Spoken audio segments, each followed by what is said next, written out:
যারা এই বছর 2024 সালে মাধ্যমিক পরীক্ষা দিচ্ছ তো তাদের জন্য ইতিহাসের তৃতীয় অধ্যায় থেকে কিছু গুরুত্বপূর্ণ ছোট প্রশ্ন আমি এই ভিডিওতে আলোচনা করব, যেগুলো 2017, 18, 19, 20, 22 সালে এসেছিল। কারণ 21 সালে তো তোমাদের কোভিড ছিল, সেই জন্য সে পরীক্ষাটা হয়নি। সেই কারণেই আমি এই 5 বছরের প্রশ্ন এই ভিডিওতে আলোচনা করতে চলছি। 2017 সালে 1 নম্বর দেখো যে প্রশ্নটা রয়েছে, সেটা 2017 সালে এসেছিল।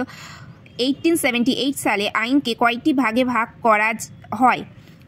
উত্তর হলো 2টি স্তরে। তারপরে দেখো একটা ছোট প্রশ্ন রয়েছে, সই মুন্ডার নেতৃত্ব দিয়েছিলেন, তিনি নেতৃত্ব দিয়েছিলেন কোল বিদ্রোহে। তারপরে প্রশ্নটি দেখো, কোল বিদ্রোহ অনুষ্ঠিত হয়েছিল, এটা 2018 সালের প্রশ্ন, সেটি হচ্ছে ছোটনাগপুর।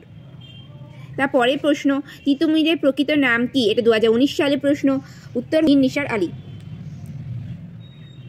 এরপরে দেখো 2018 সালে যে প্রশ্নটি এসেছিল, ভারতে প্রথম অরণ্য আইন পাশ হয় 1865 সালে।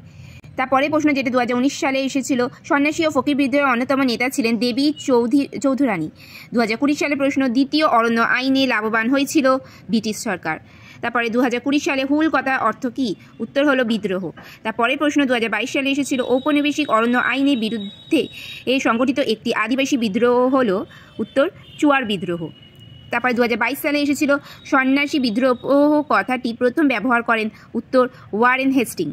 তারপরে প্রশ্ন 2022 সালে সবচেয়ে দীর্ঘস্থায়ী কৃষক বিদ্রোহটি হলো সন্ন্যাসী ফকির বিদ্রোহ।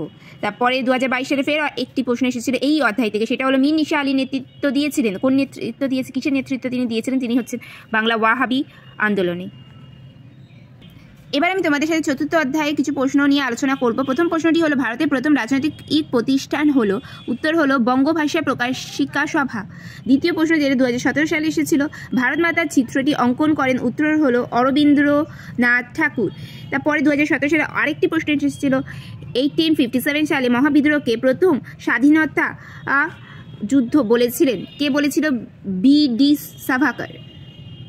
তারপরে 2018 সালে একটি প্রশ্ন আসে, ভারতে ইস্ট ইন্ডিয়ান কোম্পানির শাসনের অবসান ঘটে 1858 সালে। 2018 সালে আরেকটি প্রশ্ন হচ্ছে, ভারত সভার প্রথম সভাপতি ছিলেন রেভা কৃষ্ণমোহন বন্দ্যোপাধ্যায়। তারপরে প্রশ্ন 2019 সালে হচ্ছে, বন্দে মাতরম সঙ্গীতটি রচিত হয়েছিল 1875 সালে। বর্তমান ভারত গ্রন্থটি রচনা করেন, যেটা 2018 সালে প্রশ্ন এসেছিল, স্বামী বিবেকানন্দ। 2018 সালে এই অধ্যায় থেকে আরেকটি প্রশ্ন আসে, সেটি হচ্ছে, গগেন্দ্রনাথ ঠাকুর ছিলেন ব্যঙ্গচিত্র শিল্পী। 2020 সালে একটি প্রশ্ন আসে, মহারানী ঘোষণাপত্রের প্রধান উদ্দেশ্য ছিল ভারতবাসীর আনুগত্য অর্জন।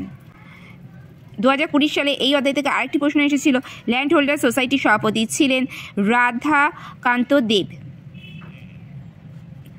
আরেকটি প্রশ্ন, হিন্দু মেলার সম্পাদক ছিলেন গগেন্দ্রনাথ ঠাকুর।